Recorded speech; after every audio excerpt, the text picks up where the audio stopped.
Good morning, नमस्कार। रीट के exam की सीरीज 8 में लेके हाजिर हुआ हूँ। आज मेरे पिटारे में कौन कौन से इंपॉर्टेंट क्वेश्चंस हैं वो आप देखिए। सबसे पहले राजस्थान का प्रवेश द्वार वह पूर्वी द्वार कौन सा जिला कहलाता है? ये आप सही सोच रहे हैं, भरतपुर। भरतपुर जो है राजस्थान का प्रवेश द्वार है, पूर्वी द्वार कहलाता है। आज मैं बता देता हूँ, आज मैं भरतपुर की कुछ इंपॉर्टेंट चीजें आपको बता रहा हूँ कि भरतपुर जो है वो जाट महाराजा सूरजमल द्वारा सन 1733 में ये शहर बसाया गया। और यहाँ पे एक तो कुछ इंपॉर्टेंट देवी देवताओं के मंदिर हैं जो एग्जाम में आ सकते हैं। एक तो गंगा मंदिर, राजस्थान में भी गंगा मंदिर है भरतपुर में, और ये महाराजा बलवंत सिंह जी ने बंसी पहाड़पुर के लाल पत्थरों से बनाया था। और यही महाराजा बलवंत सिंह जी ने ये लक्ष्मण मंदिर ही बनाया था, जो राम जी के भाई का लक्ष्मण मंदिर है, ये भी भरतपुर में स्थित है। और आपको मैं बता दूं, जो ऊषा मंदिर है ये भरतपुर के पास बयाना में बना हुआ है। और ये ऊषा मंदिर क्या है, ऊषा कौन है, ये मैं बता दूं, जो भगवान श्री कृष्ण के पोते हैं अनिरुद्ध, उनकी वाइफ के नाम पर कन्नौज के महाराजा महिपाल की पत्नी चित्रलेखा ने इस मंदिर का निर्माण किया है। अब मैं आपको बता दूं, भरतपुर का एक फेमस दुर्ग भी है, लोहागढ़ दुर्ग, जो आपको पूरे भरतपुर में नजर आएगा। ये महाराजा सूरजमल ने 1733 में बनाया था। और इस महल के चारों तरफ खाई बनी हुई है, और इस खाई में जो मोती झील है वहां से पानी लाया जाता है सुजान गंगा नहर से, तो वो उस दुर्ग के चारों तरफ पानी भरता है। अब मैं आपको बता दूं, जो भरतपुर के पास जो रूपवास तहसील है वहां पे खानवा जगह है। और आपको पता होगा कि खानवा युद्ध हुआ था। जैसे 1526 में पानीपत का प्रथम युद्ध हुआ जिसमें बाबर ने इब्राहिम लोदी को हराया था। फिर एक साल बाद ही 1527 में खानवा का युद्ध हुआ, और ये बाबर और राणा सांगा के बीच में पानीपत का, याद रखना, पानीपत का प्रथम युद्ध 1526 में और 1527 में खानवा का युद्ध ये भरतपुर में ही हुआ था, रूपवास तहसील में। तो वही जगह खानवा कहलाती है, और ये भी आपके लिए इंपॉर्टेंट हो सकता है। ऐसे भरतपुर के पास एक डीग है। मेरे को याद है, पुरानी जो बचपन में मैंने हिंदी की बुक पढ़ी थी उसमें डीग के सुरम्य महल के नाम से डीग बहुत मशहूर है। ये भी भरतपुर के पास डीग स्थित है। और वहां पे कौन कौन से सुरम्य महल हैं? सूरज भवन है, गोपाल भवन के नाम से भी एग्जाम में क्वेश्चन आया हुआ है कि गोपाल भवन कहाँ पर स्थित है, ये डीग में स्थित है। एक आपका नंद भवन है, आपका हरिदेव भवन है, सावंत भादु भवन है, किशन भवन है, केशव भवन है।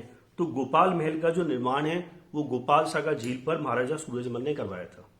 आपको अगला क्वेश्चन में लिए चलता हूँ, पृथ्वीराज रासो के रचयिता कौन है? पृथ्वीराज रासो के जो रचयिता है वो चंद्रवरदाई है।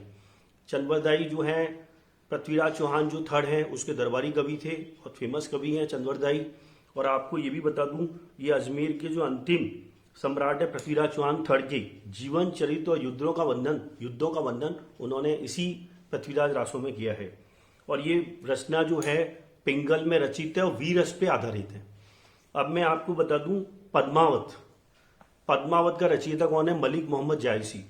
मलिक मोहम्मद जायसी ने जो अलाउद्दीन खिलजी और जो मेवाड़ के राणा रतन सिंह हैं उनके युद्ध पे आधारित इसकी रचना की है। और अलाउद्दीन खिलजी का जो है ये युद्ध क्यों हुआ? क्योंकि वो महाराजा रतन सिंह की वाइफ जो पद्मनी है उन पे उनसे वो शादी करना चाहता था, तो इसलिए ये युद्ध हुआ। और इस पे जो है आपको पता है, संजय लीला बंसाली की जो मूवी है पद्मावती, इसका विरोध हुआ था और ये भी बहुत चर्चा में रही थी। और आपको मैं बता दूं, एक और है डिंगल और पिंगल। डिंगल और पिंगल क्या है?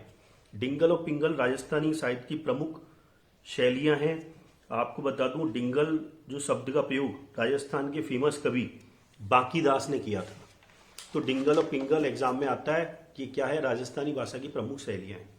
अब आपको लिए चलता हूं, कालीबंगा क्या है? कालीबंगा जो है उसका मतलब है, काली मतलब ब्लैक और बंगा का मतलब बैंगल्स, यानी कालीबंगा का मतलब होता है काले रंग की चूड़ियां। और आपको बता दूं, 1953 में अमलानंद घोष ने इसकी खोज की थी। और आपको ये भी बता दूं, 1961 में बीबी लाल एंड बी के थापर द्वारा इसका उत्खनन कार्य किया गया था। और ये कालीबंगा कहाँ पर स्थित है? ये हनुमानगढ़ में स्थित है, और जो घग्गर नदी है उसके तट पर ये कालीबंगा स्थित है। ये भी आपको याद रखना है। और आपको बता दूं, ये कालीबंगा क्यों फेमस है? जो वर्ल्ड में पहली बार जो जुते हुए खेत हैं उसका पहला प्रूफ है ना, इसी कालीबंगा में मिला था। और एक साथ 2 फसल बोने का साक्ष्य भी, प्रूफ भी इसी कालीबंगा में मिला था। और आपको बता दूं, जो ऊंट की अस्थियां हैं वो भी पहली बार कालीबंगा में मिली थी। इसके बाद मैं थोड़ा चेंज करता हूँ, साइंस की तरफ लिए चलता हूँ कि how many chromosomes are in the human beings. Human beings में टोटल 23 पेयर्स और 46 क्रोमोसोम्स होते हैं। इस 46 क्रोमोसोम्स जो हैं 23 पेयर्स में 22 pairs are same in male and female, जिसको ऑटोसोम्स और नॉन सेक्स क्रोमोसोम बोलते हैं, और only one pair sex chromosomes होते हैं। In female both are X sex, but in male half X and half Y. अब मैं अगला क्वेश्चन लिए चलता हूं कि जीन का नेचर क्या, what is the chemical nature of gene. Gene is acidic in nature, क्योंकि gene is a part of the DNA. DNA की फुल फॉर्म है डीऑक्सीराइबोन्यूक्लिक एसिड, इसलिए ध्यान रखना जीन की प्रकृति कैसी होती है। 90% लोग सोचते हैं उदासीन होती है, पर जीन की प्रकृति जो है वो एसिडिक होती है, क्योंकि it is a part of the DNA. तो gene is a hereditary unit which transfer from one generation to another generation.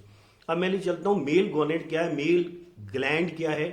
Mail gland जो है टेस्टिस है, और testis is sperms, male gametes. और मेल हार्मोन का नाम क्या है, testosterone hormone which perform the secondary sexual character in male. अब मैं पूछता हूं फीमेल गोनेट क्या है, फीमेल ग्लैंड क्या है। वो आपका है ovary which produces female gametes called egg और ओवम। और जो फीमेल हार्मोन्स है प्रोजेस्टेरोन है और ईस्ट्रोजन है विच perform the secondary sexual character in female. अब मैं आपको लिए चलता हूं विच is the master gland of the human body. Pituitary gland is the master gland of the human body which control all the activities of the endocrine glands.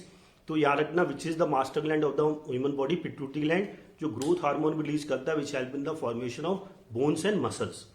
इसके बाद एक important है विच gland is also the glands of emergency, adrenal gland.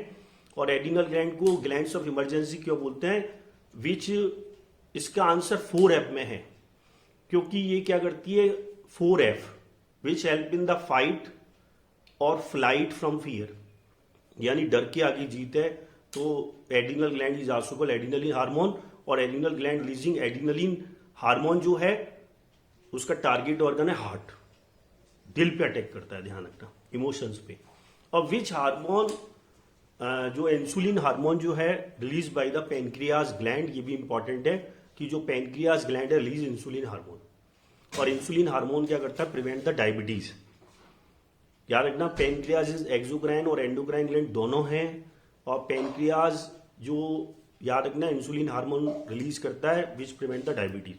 और which is the largest gland of the human body, liver. याद रखना यकृत जो है largest gland of the human body है। लीवर जो सिक्रीट करता है बाइल जूस सिक्रीट करता है। और बाइल जूस कहाँ स्टोर होता है, गॉल ब्लैडर में, पित्ताशय में। ये भी इंपॉर्टेंट है कि bile juice store in the gall bladder. अब मैं आपको ये बताता हूं कि मेरे जो इंपॉर्टेंट क्वेश्चंस की सीरीज चलती है, प्लीज इसको लाइक करिए, शेयर करिए, सब्सक्राइब करिए, और अगले सीरीज का वेट करिए जो मैं अनेक इंपॉर्टेंट क्वेश्चंस के साथ हाजिर हूंगा। Thank you very much, God bless you.